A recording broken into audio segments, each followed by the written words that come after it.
Meus amores, aqui estamos para mais um consultório e eu, ó, feliz da vida, agradecida a Deus por chegar aí até onde você está. E como sempre digo também, espero que o programa seja bom para você, que te leve a tomar decisões, a pensar, repensar, se ajudar e ajudar a outros a partir daquilo que você aprende, daquilo que você reflete aqui com a gente.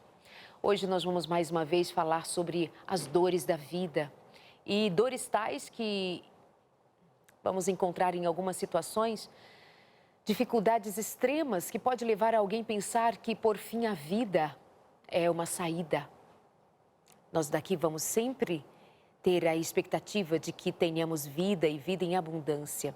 Mas há quem sofra tanto que pense o que eu acabei de dizer. Por fim a vida pode ser a saída, o que não é. Mas o que fazer para ajudar? Como considerar as dores? Como reconhecer? Como ser também ajudado? Como se permitir? Vamos conversar hoje com uma psicóloga que tem se dedicado a esse tema já há um bom tempo. E eu espero que, de verdade, você e eu possamos aprender e, como também já disse e volto a dizer, refletir e buscar, encontrar também meios que possam ser os meios certos para nós lidarmos com as dores da vida. Então, fica com a gente. Minha convidada de hoje é professora universitária, psicóloga na UNASP, na Universidade Adventista São Paulo, no campus Engenheiro Coelho. Ela é mestra em psicologia e é um prazer recebê-la mais uma vez. Bem-vinda. Tudo bem, Carol? Tudo bem, Darleide, é um prazer estar aqui novamente, né, abordando um tema, sim, assim, difícil, mas muito importante. É necessário também, né? Necessário. Carolina Silva, por que você decidiu estudar, se debruçar sobre esse tema? Então, quando comecei a fazer atendimentos enquanto psicóloga, isso há mais de 20 anos, eu percebi que houve um aumento muito grande, principalmente entre adolescentes, de comportamentos autolesivos, que hoje a gente conhece como automutilação. E resolvi estudar sobre isso, meu mestrado foi sobre o assunto. Só que não só os comportamentos autolesivos estavam aumentando, mas como eu percebia mais adolescentes e jovens pensando em questões de morte. Quem de nós já não pensou em um momento em morrer, que a gente pensa assim, se caísse um avião na minha cabeça, eu faria um favor, né? Diante de algumas situações de sofrimento ou decisões importantes que a gente tem que tomar, é natural que em algum momento a gente pense isso. Mas disso passar por um plano e a tentativas é muito diferente. Então, eu vi isso aumentando dentro de um público jovem e fiquei questionando o porquê disso, né? Nós, dessa faixa etária aqui, os quarentões, cinquentões, sessentões, já passamos por muitas adversidades na vida e já temos um entendimento de que as dores, as dificuldades, elas vêm e vão, né? Mas os jovens muitas vezes não têm ainda essas experiências. E um fim de um namoro pode ser a coisa mais catastrófica que existe no mundo, a ponto de pensar que não vai conseguir amar de novo, não vai conseguir reconstruir sua vida, já levando a um pensamento de morte, às vezes, então, um planejamento e tentativa. Então, ao me dedicar ao estudar sobre o assunto, aprendi muito sobre suicídio. Hoje eu ministro essa aula na faculdade tanto de teologia quanto de psicologia, falando sobre suicídio. Então, aí o meu interesse cada vez maior sobre o assunto. E até porque o sofrimento só aumenta e mais pessoas têm pensado essa possibilidade com mais frequência, pelo menos é o que dados indicam e, enfim. Quero até te ouvir mais sobre isso em relação às faixas etárias. Eu só, assim, pontuo que eu nunca pensei que um avião caindo na minha cabeça poderia ser a solução. Não pensei. Eu reconheço que quem vive sofrimentos importantes e se não tem uma estrutura possa vir a considerar isso, como eu já disse outra vez, como uma saída de tanta angústia, de tanta dor, né? Uma situação absolutamente, muitas vezes, sem encontrar meios mesmo. O que dizer sobre outras faixas etárias? Ao que me parece, você estudou mais relacionada a adolescentes, jovens, ou incluiu a todos nas suas pesquisas? Em pesquisa mesmo, né, acadêmica, foi mais sobre essa faixa etária, mas estudando, a partir do momento que eu preciso... Carolzinha, só vou pedir para você reorganizar seu cabelo, que está batendo no microfone, e o pessoal quer ouvir muito bem a sua voz. Obrigada. Eu realmente estudei mais sobre essas faixas etárias, mas ao ter que dar aulas sobre o assunto, a gente acaba estudando de modo geral. Então, a faixa etária que acontece muito é a fase idosa, então isso já se sabia, né? Já se sabe sobre isso, os idosos tendem a ir mais por este caminho, mas há um público muito crescente na adolescência, se vê um crescimento muito grande e importante. E é algo que a gente precisa estudar porque um suicídio, ele afeta profundamente, as pesquisas dizem, entre 5 a 10 pessoas, né? Então, é mais do que uma morte natural. O suicídio é uma forma inaceitável, socialmente falando, de se morrer. E outro dia eu conversava com um menino e ele se sentia muito culpado pela morte da vizinha da frente, com quem ele brincava quando era criança. Eles se distanciaram na fase da adolescência e ela, no início da adolescência, então morreu por suicídio. E ele ficava se culpando, assim, se eu tivesse permanecido amigo dela, talvez ela não tivesse ido por esse caminho.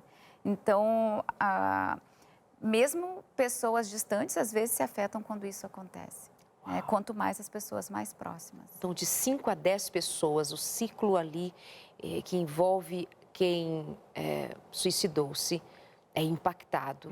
Profundamente. Profundamente. Imagina os pais, imagina se é o marido, se é a esposa, e os filhos, imagino isso.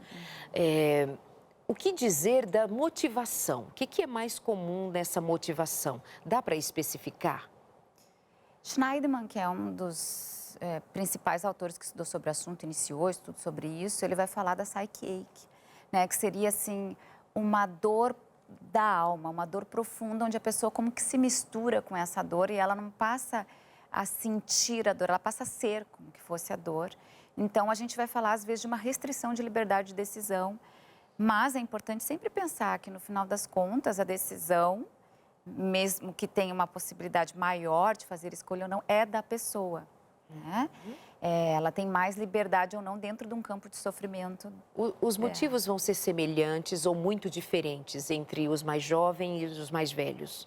Os mais velhos têm toda uma questão de dor, de doença, às vezes de sentir-se um peso, né? Então, os mais jovens, às vezes, é uma limitação quanto ao futuro, uma questão de esperança, de não modificar. Só que o curioso é que não necessariamente tem que ter um sofrimento para que isso aconteça, embora haja uma alta correlação em transtornos mentais, principalmente ansiedade e depressão, né? Pensando que a depressão, que a gente chama ansiosa, uma depressão que tem um componente de ansiedade, torna a pessoa mais vulnerável a isso, né? Visto que ela tem um componente da energia, né? Então a ansiedade está ali, ela tem um componente de energia, quando a pessoa está muito deprimida, ela não tem às vezes nem a força para. Então, aos familiares, e hoje eu gostaria que a gente conversasse muito sobre isso, a família nesse contexto, que a gente tem muitos programas falando, principalmente no Setembro Amarelo, identificando epidemiologia, as causas, né, as motivações, mas pensando na família, a comunidade sobre isso, que eu acho que é muito importante e pouco falado. Então, a família se percebe que existe ali um componente de depressão e tem uma ansiedade junto, o risco é maior. Alguns transtornos deixam as pessoas mais vulneráveis, como a bipolaridade, né, aumenta muito o risco para suicídio, mas não necessariamente precisa ter um transtorno. Um traço de personalidade que é muito correlacionado com o suicídio é a impulsividade. Então, tem o caso, por exemplo, de uma menina chamada Johanna, ela está nas redes sociais, uma menina fantástica. Ela, ao ver que o pai olhou o celular dela numa conversa com alguma pessoa, ela se desesperou no momento e foi e se jogou da janela de um apartamento, não sei, não me lembro exatamente qual andar, mas era muito alto. E ela não pode mexer agora da cabeça para baixo, né? Então, foi num momento de impulsividade, sem ter ali uma depressão presente. Então, a impulsividade também é algo que vulnerabiliza a pessoa para... E como você está muito atenta à família, qual é o direcionamento que você dá de pronto às famílias? Ainda que não tenha um sofrimento, não tenha um adolescente, enfim, alguém em casa com depressão, ansiedade, mas tem esse traço da impulsividade, já percebido no comportamento, o que você direciona a família a cuidar? Assim, os sinais, né? O que as famílias devem observar? A primeira coisa que deve observar é o quão diferente essa pessoa está dela mesma. Porque às vezes se compara com os demais. Então, eu já tive pais, por exemplo, que eu atendi, muito preocupados com seus filhos, que não queriam sair de casa, ficavam ali mais isolados. Então, uma primeira pergunta que eu faço é assim, isso é diferente do que ele é? Porque existem pessoas que são mais introvertidas, em que elas vão estar satisfeitas de estar em casa com o seu livro, ou elas num aniversário, elas e mais 2 amigos comendo uma pizza, vão estar muito mais felizes do que estar numa festa com 40 pessoas, muito barulho e música, né? Então, tem a ver com traços de personalidade. Então, era uma pessoa que era super sociável e agora não quer mais se relacionar. Ela está mais isolada, ou ao contrário, ela era uma pessoa mais calma e anda muito agitada, né? Então, comparar a pessoa com ela mesma é muito importante. Observando que, quando há uma transição ali na faixa dos 12, 13 anos, uma transição da pré-adolescência para a adolescência, há alguns comportamentos que se modificam e são esperados, né? Mas observar o quanto, a frequência e a intensidade disso, né? Então, se o choro, se está mais presente, qual é a intensidade desse choro, qual é a frequência. Muito diferente uma lágrima que corre quando está assistindo um filme uma vez por semana, do que um choro compulsivo acontecendo 2, 3 vezes na semana. Agora, Carolzinha, por exemplo, no caso dessa menina que você citou anteriormente, será que ela tinha algum traço? Será que o pai, a mãe poderia ter percebido, já que foi algo de impulsividade? Alguém pode pensar que, por ser impulsivo, pode chegar a tomar uma decisão tão drástica? É importante verificar isso e quando os pais... o que acontece geralmente é quando há uma situação, isso você já viu na sua vida em algum momento, quando há alguma situação intensa na vida da gente, a gente descobre algo ou percebe que algo está acontecendo, a gente olha para trás e vê alguns sinais que a gente não deu importância, não é verdade? Nossa, então aquela vez que eu pensei isso, não era só coisa da minha cabeça, tinha algo. Então, alguns pais vão dizer, observando um filho, que isso é da adolescência. Será que é mesmo? Então, indicar um profissional que possa fazer uma avaliação. Quando a gente tem um problema de saúde, a gente vai ao médico, faz um check-up. Como é importante fazer um check-up emocional também, né? Observando, por exemplo, se na nossa família tiver um caso de suicídio, mais atenção a gente deve ter. Porque existe uma vulnerabilidade maior. Não que vai acontecer, porque não é um destino, né, que aconteceu na minha família, vai acontecer também com o meu filho ou comigo. Mas há uma probabilidade maior. Então, procurar profissionais da área de saúde, conversar com o filho sobre como que anda se sentindo, aquele coração aproximado, olho no olho, isso é muito importante, né? A conexão. A gente sabe que o que mais prende as pessoas à vida é a sensação de pertencimento. É a conexão. Já tive aqui em outros programas contigo falando do meu joguinho, né, minhas caixinhas lá, que tem a finalidade exatamente disso, de promover a conexão. Então, se eu percebo que um filho é mais impulsivo, mais proximidade eu devo tentar ter com este filho. A Carol se refere a umas caixinhas que ela desenvolveu ali, num conjunto de cartõezinhos que a família se reúne, ou o casal, ela tem para casais, tem para família, e eles vão retirando cartõezinhos daquela caixinha que são promotores de diálogo, né? Perguntas que fazem entre si, eles começam a discutir sobre as questões trazidas naquela proposta. Então, é disso que se trata, a promoção do diálogo em família, com perguntas que podem gerar dali justamente conexão. E aí, o que dizer sobre, muitas vezes, quando o tema é suicídio, morte, não se fala sobre em família, muito dificilmente, penso eu, um pai por si só vai dizer, filho, você já pensou nisso? O que você considera disso? Por medo de que isso seja um incentivo.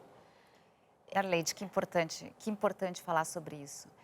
As pessoas não sabem o que dizer e têm o medo da resposta. Isso. Então, portanto, não perguntam e o diálogo fica ali fechado, não dando espaço para a pessoa falar.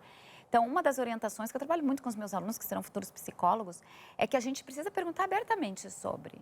Filha, tu já pensou em deixar de existir? Ou mesmo pro avôzinho, o que pensa sobre a morte? Né? Qualquer pessoa, ela vai sentir que tem alguém que está disponível para ouvir, porque são poucas pessoas que estão disponíveis a ouvir sobre. Até porque a gente não sabe muitas vezes o que a gente vai dizer. E o mais importante não é saber o que dizer, o mais importante é saber ouvir. É ela sentir que tem alguém que ela pode colocar aquilo para fora, compartilhar. Então, o perguntar sobre diretamente é importante.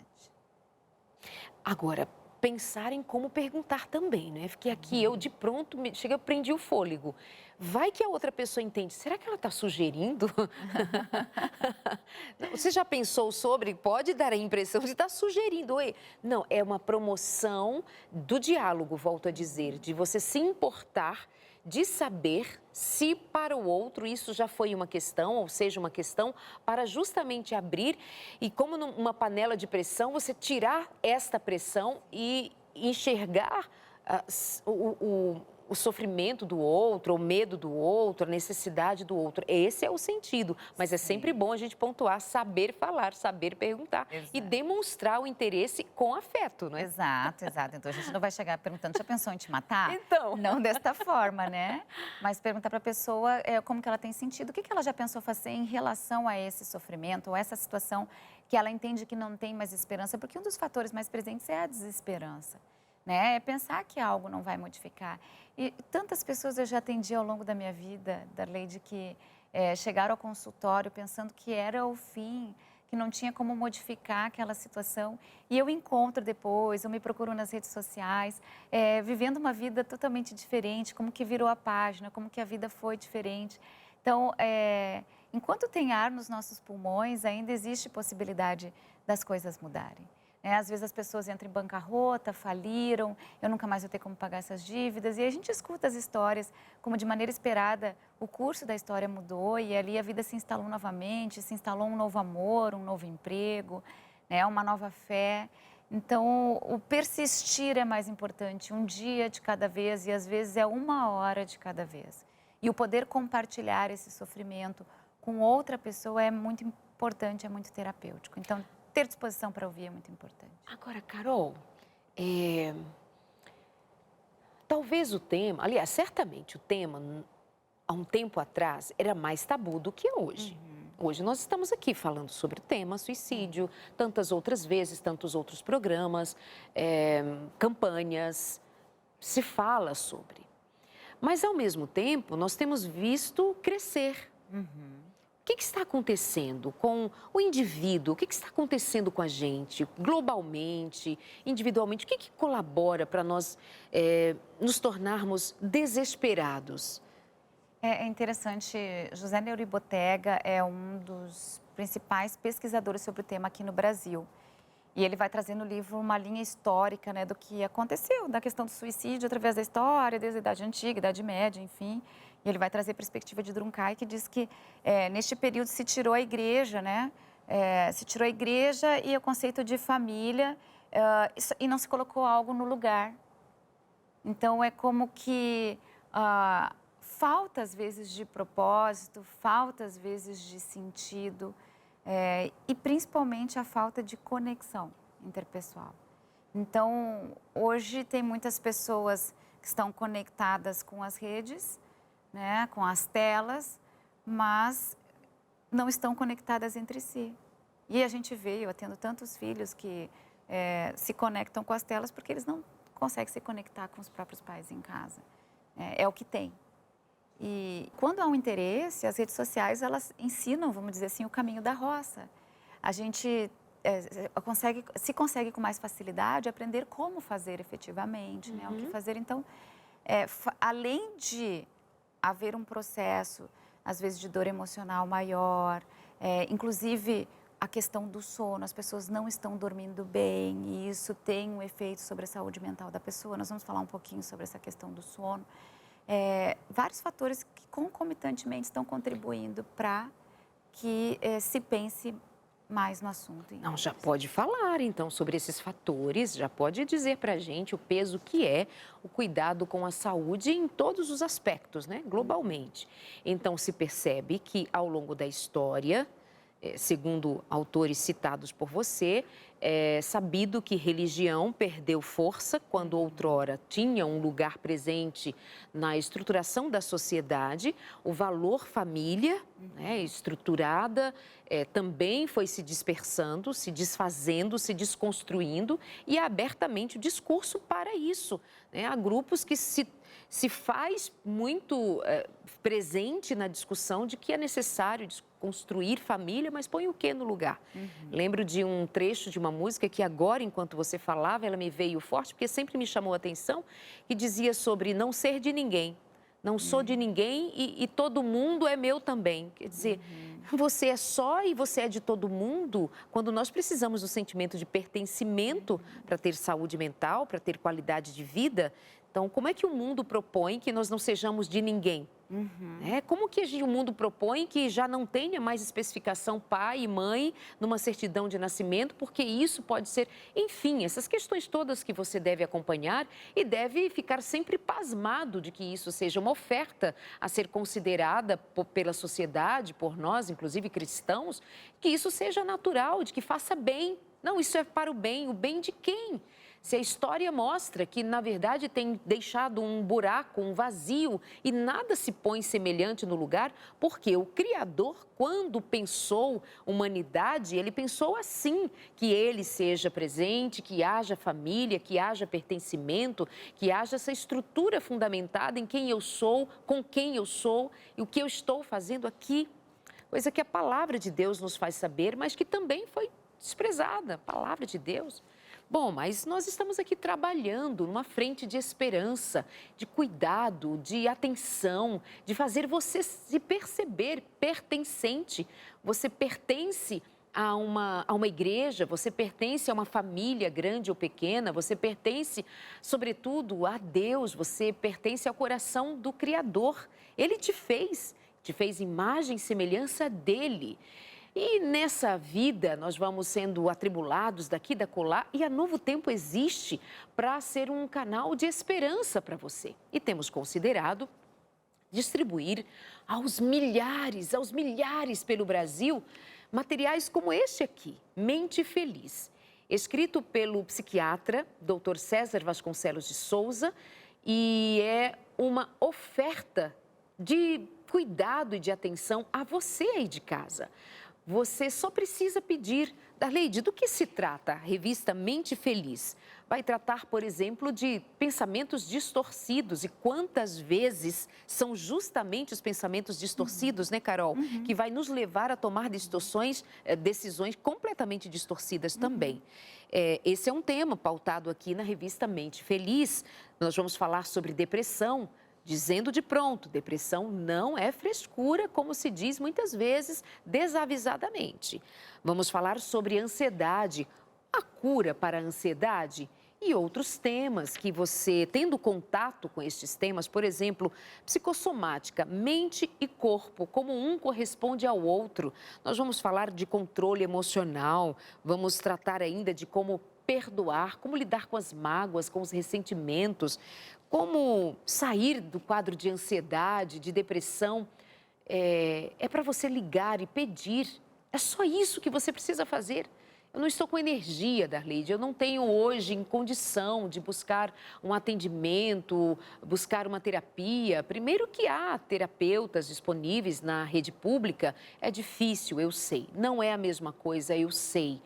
Das dificuldades que tem nos interiores, nas grandes cidades, enfim, nós sabemos, mas é uma oferta, é uma ajuda, é um suporte, vai lá buscar. Tem literatura, tem programas como Consultório de Família, o Entre Família, o Vida e Saúde, tantas vezes nós temos abordado questões que impactam no teu bem-estar, mas você precisa ouvir, você precisa fazer algum movimento para, de fato, pôr em prática o que você conseguir fazer agora, de pronto. Então, neste momento, você pode fazer um movimento muito simples. Ligar para o 0 Operadora 12 21 27 31 21, 21 27 31 21 e pedir a revista Mente Feliz. Vai que você está me ouvindo no horário, num contexto, em algum momento, no canal no YouTube do Consultório de Família, e aí você diz, será que eu posso ligar agora? Ficar em dúvida pelo horário? Não tenha nenhum problema com isso.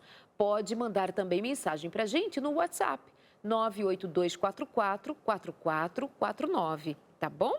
Nós vamos para o intervalo agora, é o tempo de você pedir a revista Mente Feliz. Eu volto conversando com a professora Carol Silva e a gente continua tratando de você, das suas necessidades e da sua família. Até já!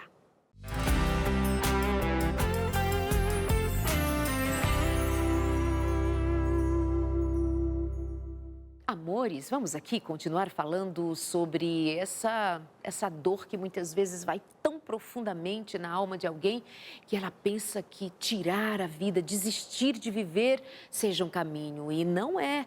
E antes de ir para o intervalo, claro, convidei você para entrar em contato com a gente, pedir a revista Mente Feliz, porque nós estamos aqui não só para falar, o nosso interesse não é só entregar o programa para você, como se fosse pouco. É muito. Repetidas vezes a gente volta aqui para tratar com você dos temas que eu sei fazem diferença para você aí e te levantam. E quantas vezes eu recebo mensagens ou encontro as pessoas me dizendo: Darleide, o consultório de família foi responsável por eu reorganizar a minha vida, minha família, meus relacionamentos. Isso é uma dádiva. Eu daqui poder trabalhar com profissionais como a Carol, que eu estou recebendo hoje, Carolina Silva, professora universitária, estudiosa, pesquisadora, daqui a pouquinho já ingressando aí no seu doutorado, mas ela tem sido assim de um interesse, de uma dedicação tão grande ao cuidado das famílias, com mais de 20 anos de trabalho, profissão. E a gente está trabalhando aqui o tempo todo pensando em você. Mas quando a gente elabora um material, faz um material para ir além, para você ter em mãos, assim, ó, estudando, dê valor a isso. Isso é amor. Isso é cuidado e essa atenção, não nossa que somos bonzinhos, como eles são bons, Deus é bom. Deus é bom e se importa com você.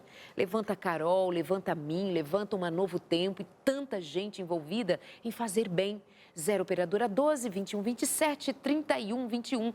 Pede a revista Mente Feliz. Você não vai pagar nada por isto. Lembre-se disso, porque é um carinho, uma atenção e uma dedicação dos Anjos da Esperança, os apoiadores financeiros da Novo Tempo, a quem a gente abraça e agradece profundamente por essa parceria que tem sido tão especial na vida de tanta gente. Beijo grande para todos que são Anjos da Esperança. Carol, antes nós estávamos falando sobre o que pode ser sinal, o que pode ser um agravante para pensamentos suicidas, pensamentos de morte, e você citou o sono. E aí a gente pode falar do estilo de vida como um todo, mas especialmente o sono, você pode tratar para a gente sobre? Sim, sim. Existe uma correlação alta, né, entre uma crise suicida e a questão do sono. O sono normalmente está alterado. Então, a família pode observar isso, né? Porque o sono ele vai estar indicando que tem alguma excitação fisiológica, né, alguma alteração fisiológica que vai diminuir a capacidade da pessoa de solucionar problemas, né? De ter uma cognição mais limpa, vamos dizer assim, uma cognição mais funcional para a tomada de decisões. Então, não só indica que algo está acontecendo dentro dela, como a própria falta de sono vai modificar a capacidade cognitiva da pessoa, ou seja, vai alterar a forma com que ela pensa, tornando ela mais vulnerável para tomar decisões com as quais ela pode se arrepender ou às vezes não vai ter como se arrepender, né, por ter se consumado já algo que é definitivo. Karina Fukumitsu, ela vai dizer que o suicídio é uma solução definitiva para problemas que normalmente são passageiros. Né? Então, Karina Fukumitsu, inclusive, participou de um documentário que foi feito pela Novo Tempo, muito interessante. Ela é uma das pessoas que mais trabalha pós-venção. O que é pós-venção? A pós-venção é quando aconteceu, né? Quando acontece a morte por suicídio, então, o que fazer, né? E aí, uma questão importante é, como que fica quem fica? Exato. Né? Como fica quem fica? O que a família pode ter em conta quando acontece suicídio? Aí tem várias coisas que ela precisa ter em conta. A primeira delas, que existe uma enorme quantidade de emoções que são comuns, como a culpa, a raiva, o medo, confusão, sensação de abandono e de desamparo. Tudo isso é comum porque é um tipo de morte ao qual o luto é considerado um tipo de luto mais intenso e mais prolongado do que uma morte natural. A gente está falando aqui de casos de suicídio, como acontecem, que a gente vê às vezes noticiados, às vezes até mal noticiados, enfim, é outro tema para outra pauta. Mas a gente está falando aqui de casos de suicídio, assim, mas agora existem em outros países já o tema do suicídio assistido, onde se busca legalizar isso por questões de doenças que Irreversível. São irreversíveis e tem um laudo psicológico, psiquiátrico, atestando, né, a sanidade mental da pessoa, enfim, é um outro tema. Mas nós estamos falando aqui do que a gente mais está acostumado a acontecer, que são essas notícias que nos pegam de surpresa, quando não se imaginava, né? Então isso acontece. Então esses sentimentos, eles são muito frequentes. Então eu queria falar um pouquinho sobre esses sentimentos. Então, a culpa é algo que é comum acontecer em qualquer tipo de morte, né? Se um vizinho nosso morre, às vezes a gente vai pensar, nossa, se eu tivesse visitado meu vizinho semana passada, talvez não tivesse acontecido isso. Então, é natural que a gente pense, principalmente criança, né? A minha filha passou anos achando que a culpa da morte da avó era dela, porque ela havia pedido para a avó parar de fumar. E eu fui descobrir anos depois, eu sou psicóloga, gente, tratando ali com questão de dor e luto, há muito tempo que eu estudo sobre isso, e fui descobrir que ela achava que por ter pedido para a avó parar de fumar, a avó ficou tão triste que morreu. Esse era o entendimento dela e ela carregou isso por anos, e eu fui ver quando ela contava para uma pessoa, né, uma amiga, e soube desse assunto.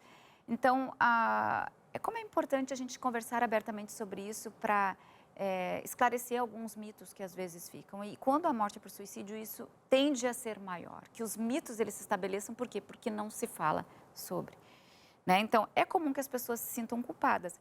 Mas, em casos de morte por suicídio, perder alguém por suicídio, isso é intensificado. Porque tem 3 perguntas que são comuns quando a gente perde alguém nesse sentido. Por que ela fez isso? E isso não é só para os familiares e os amigos mais próximos, às vezes é uma pessoa que era da mídia ou mais distante da gente, a gente fica pensando o porquê. Sim, imediatamente pensa nisso. Por que ela fez isso? Como eu não preveni isso? Né? Como que eu não preveni? Eu deveria ter feito algo a mais ou feito algo nesse sentido? E a terceira pergunta é por que ela fez isso comigo? Né? Então, aí com os familiares. E essas perguntas, elas trazem repercussões muito importantes. Então, às vezes, o familiar, o amigo, um namorado, assume uma responsabilidade pela vida do sujeito que não era sua. E aqui eu quero falar para terapeutas que eu sei que assistem esse programa, eu enfatizo isso com os meus alunos também.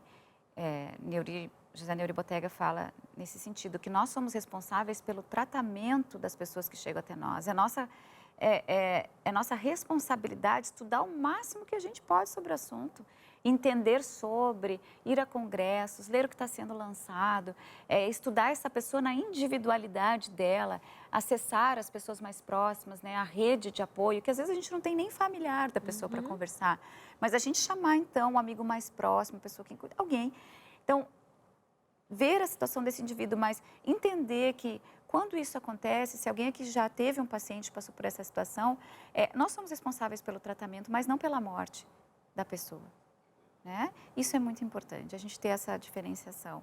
Ou seja, até os profissionais, em algum momento, correm o risco de se sentirem culpados de não terem dado conta do paciente. Sim, exatamente. Agora, Carol, sendo que, de fato, a culpa é muito presente em muitas situações da vida e algumas pessoas são mais sensíveis a essa culpa, mas diante de um caso assim, eu acho que é impossível alguém não passar por esse sentimento de culpa. O que eu poderia ter feito? Onde é que eu estava que não percebi?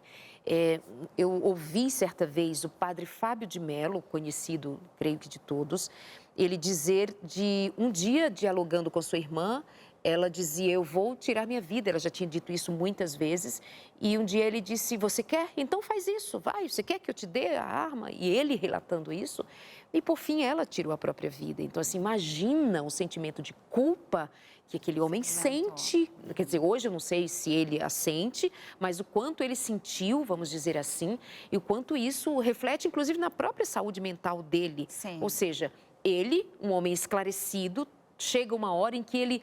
Porque aí tem uma questão também para a gente colocar, e foi até bom eu lembrar disso, não somente em função de dizer como aquilo foi duro, o pós, mas assim, também as pessoas envolvidas em família, em alguns casos, meio que perde a paciência, né? E é humano, muitas vezes, porque está lidando com uma coisa que é muito frequente, muito insistente. O que dizer sobre isso? Exato, como é importante, é isso que eu acho importante a gente falar sobre as famílias, porque a família já não sabe mais o que fazer. Isso. Né? Dentro do nosso manual diagnóstico de transtornos mentais, a gente tem o que está sendo considerado para para ser incluído ali, realizando muito estudo sobre, que é o transtorno do comportamento suicida. Eu entendo que é um espectro aí suicida, desde autolesão até, né? Mas são pessoas que parece que compulsivamente tentam muitas vezes. E às vezes a família realmente cansa. E a internação, às vezes, psiquiátrica, ela vai vir para dar um descanso para essa família. Né? A família conseguir descansar e às vezes acontece ali depois e a família pode até experimentar, às vezes, uma sensação de alívio.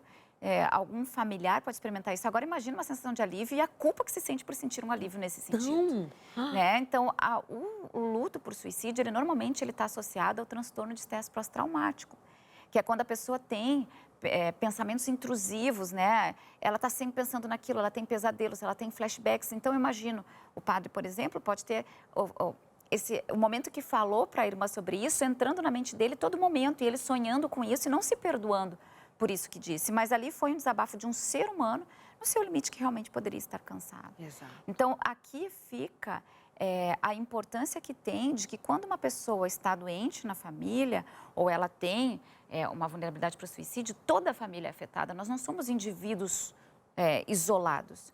Todos precisam de ajuda.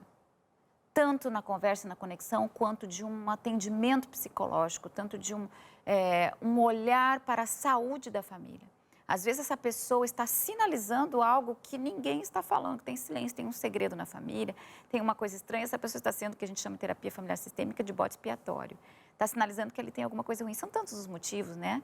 Não que os que a gente fale aqui são os motivos de todos, porque cada caso é um caso, né? Mas é importante olhar para essa família e entender que nessa família, mesmo antes de acontecer, pode estar presente a raiva, pode estar presente culpa, pode estar presente medo e uma série de emoções. E depois que acontece também. E a culpa, ela pode se manifestar de diferentes formas, inclusive gerando situações em que a pessoa vai se autopunir por se sentir culpada. Então, por exemplo, ela começa a ser agressiva nos relacionamentos, a tratar mal os outros, para que possam puni-la. Ou seja, eu mereço ser maltratado. Então, isso volta para ela, né, de uma forma de ser desprezada pelos demais. Crianças e jovens, às vezes, podem ter comportamentos delinquentes, no sentido de receber uma punição por algo que foi culpa deles. Né? A gente vê também, às vezes, um movimento contrário em que eu lanço a culpa que eu sinto para o outro, eu projeto no outro. Então, eu já me lembro de uma situação que a mãe do menino que morreu por suicídio falou para a namorada, a culpa foi tua. Ele te falou que se ele terminasse o namoro, se terminasse o namoro com ele, ele ia fazer isso.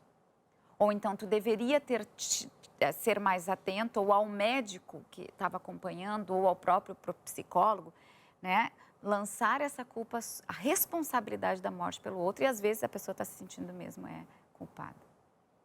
Ela faz isso no movimento de se livrar da culpa que sente, não por ato pensado, mas uma reação de não saber o que fazer, e aí ela se protege lançando sobre outro. Devido à culpa que sente, né? Então, são muitos mecanismos que podem acontecer. Aqui eu falo de alguns, né? Os mais frequentes. Então, como é importante estar atento, se isso acontecer na minha casa ou próximo a mim, como isso está reverberando sobre as minhas emoções. E o medo também é outro sentimento que é frequente. Uma pesquisa feita por McGree encontrou que quando, comparando, né, as pessoas mais próximas de pessoas que tiveram uma morte natural e a morte, né, auto-infligida, ele encontrou que o medo era mais frequente nesse primeiro grupo aqui, né, que não era da morte natural. E entre os descendentes, pode-se observar, às vezes, o medo que a pessoa tem de repetir aquilo que aconteceu, por exemplo, com o pai, com a mãe, com o tio. Então, como é importante falar sobre isso também, entender que não necessariamente isso vai acontecer. A história pode ser diferente, não é um destino. Então, vamos pontuar ainda melhor. O que não se deve fazer? O que não se deve fazer?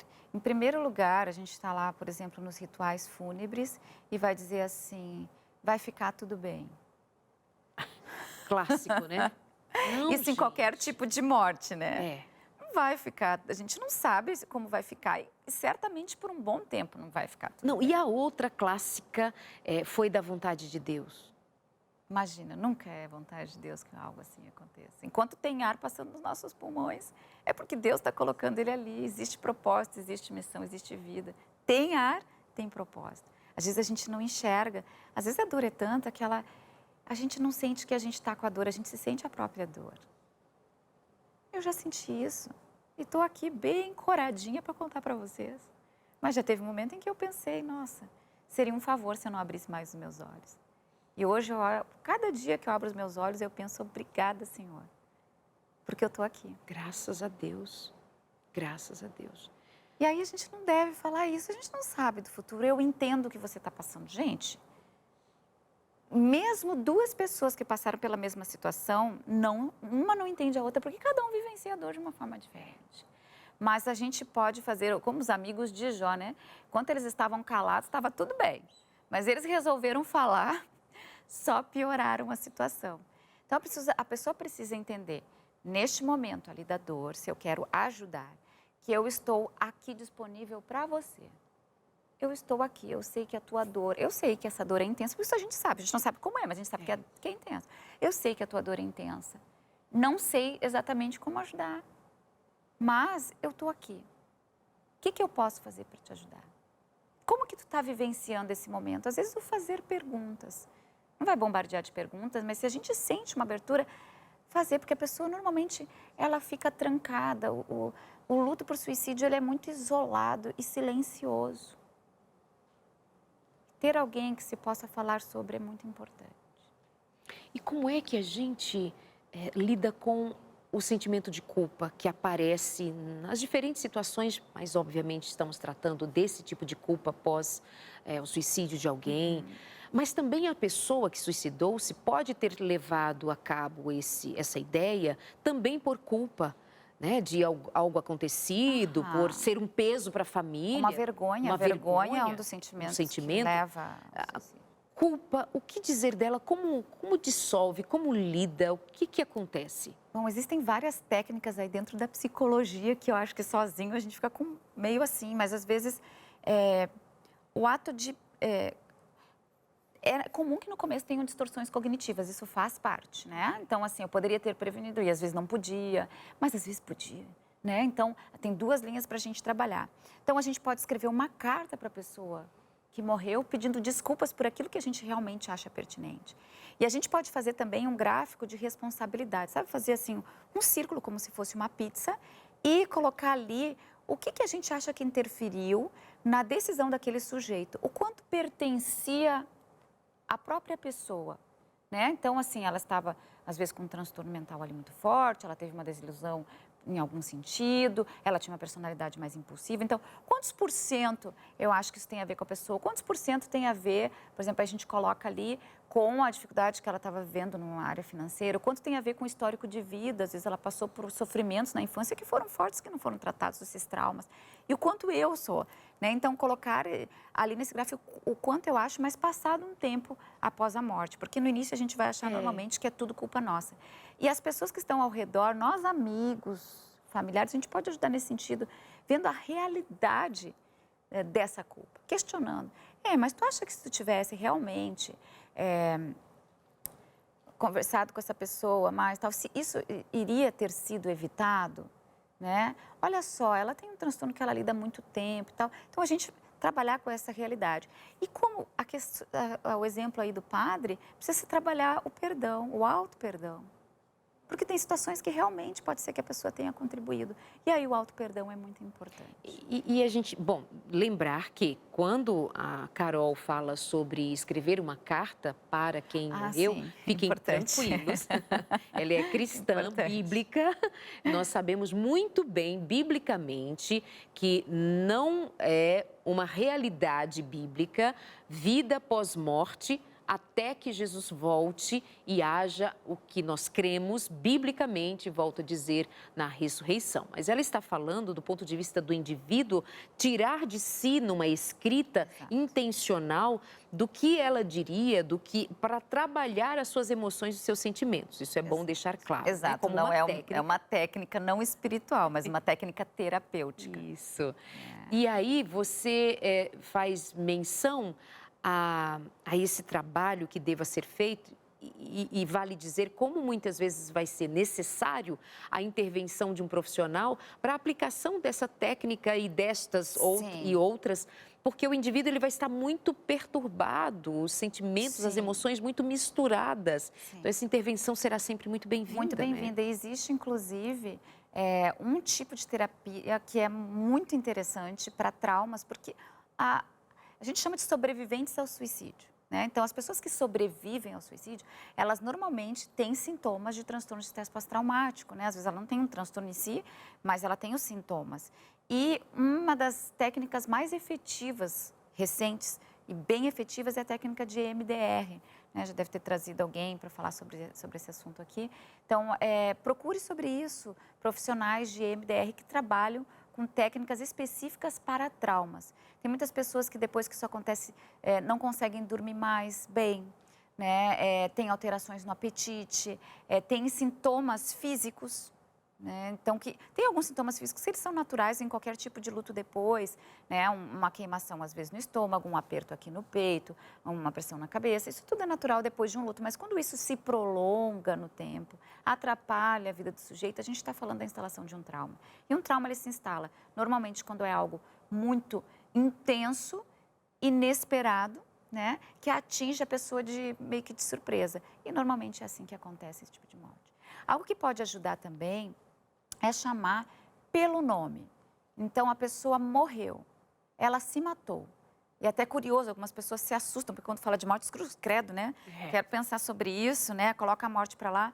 Mas a morte é algo que ela faz parte, enquanto Jesus não voltar, é a realidade nossa. Então, tem pessoas que não levam os filhos, por exemplo, para os funerais, os rituais fúnebres, né? E é interessante que desde bebezinho, se morrer alguém, essa criança esteja lá entendendo.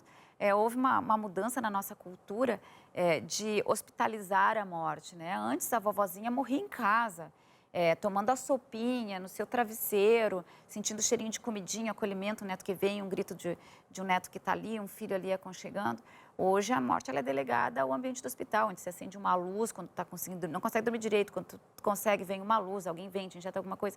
É um contexto que botou a morte para longe da gente. Verdade. Mas ela faz parte da vida. Enquanto nós estivermos aqui, Jesus não voltar, faz parte. Eu lembro que criança, o velório era feito em casa, na sala de casa. E hoje não mais, tem um lugar reservado, à parte.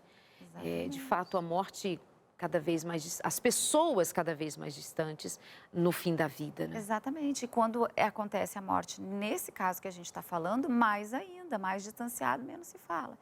Então, assim, conto ou não conto para a criança? Essa é uma pergunta. Sim. Conta-se para a criança.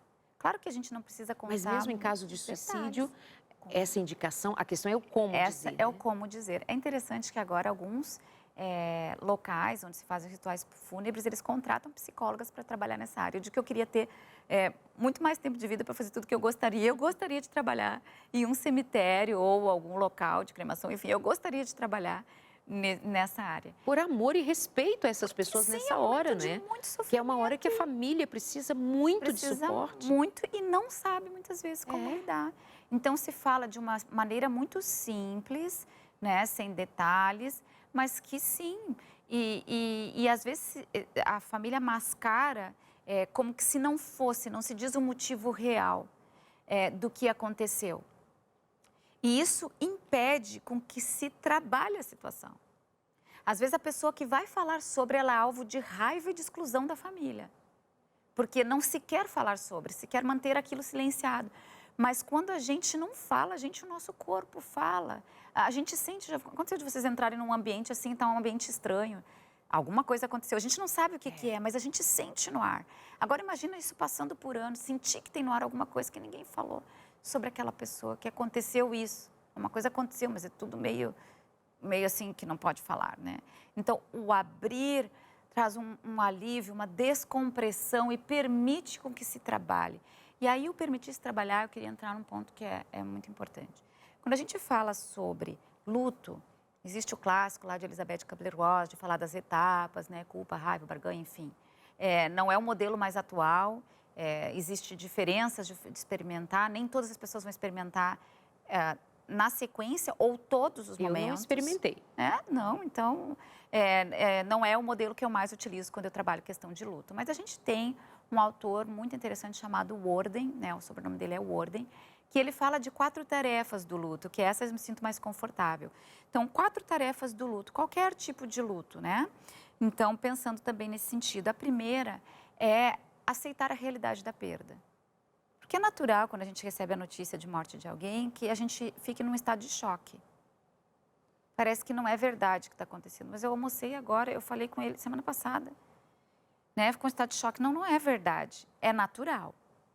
Mas, se isso se prolonga no tempo, pode virar uma negação. Então, a gente vê casos, por exemplo, de uma pessoa que perdeu alguém e o quarto está há 20 anos do mesmo jeito. Né?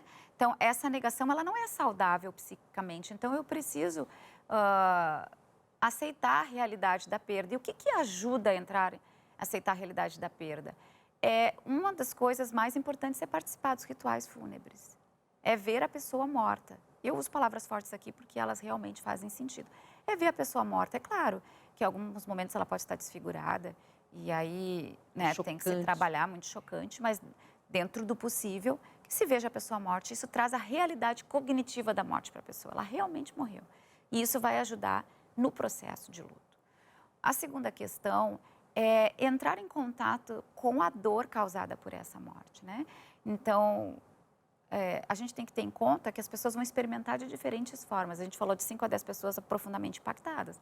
Uma vai se escabelar chorando lá no enterro, a outra vai verter só uma lágrima e a outra vai ficar talvez parada olhando para a parede, uma sensação de congelamento, né? Então, e outras vão ter outras reações. Então, cada um vai viver a sua maneira, mas é esperado que a pessoa experimente, principalmente aquela tristeza pela morte da pessoa.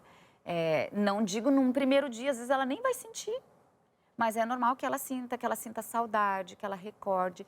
E eu atendi já várias pessoas que às vezes se sentem culpadas por não experimentarem a tristeza nem a saudade. Não, e porque existe uma cobrança também. Você viu, ela não chorou. Ela não sabe que o indivíduo que não está chorando, às vezes está explodindo por dentro de dor.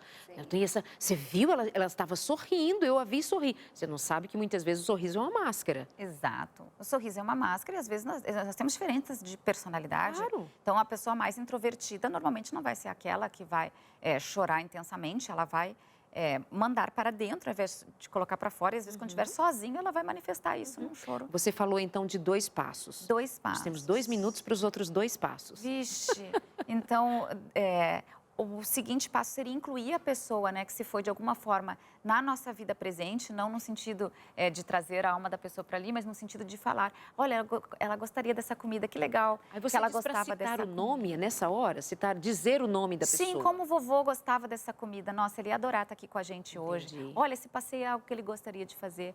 Então, assim, incluir no cotidiano e na fala, não fechar, esconder porta-retrato, não ver mais fotos, não mencionar o nome, mas incluir a pessoa na nova vida que se consolida ali sem ela. E a última parte, então, seria o seguir em frente. Isso indicaria que a pessoa conseguiu seguir em frente, apesar da pessoa não estar mais ali. Vai sentir a saudade, vai sentir, mas ela conseguir viver a vida que ficou, né? A vida que resta sem a pessoa estar ali. É muito difícil, mas é possível. Nós temos algumas instituições que trabalham ajudando as pessoas que tiveram mortes por suicídio. A gente tem a Rede API, que é de apoio a perdas irreparáveis, então você pode procurar aí na internet. A gente tem a Abrata, que trabalha com familiares de pessoas que têm transtornos afetivos, que têm risco maior de suicídio.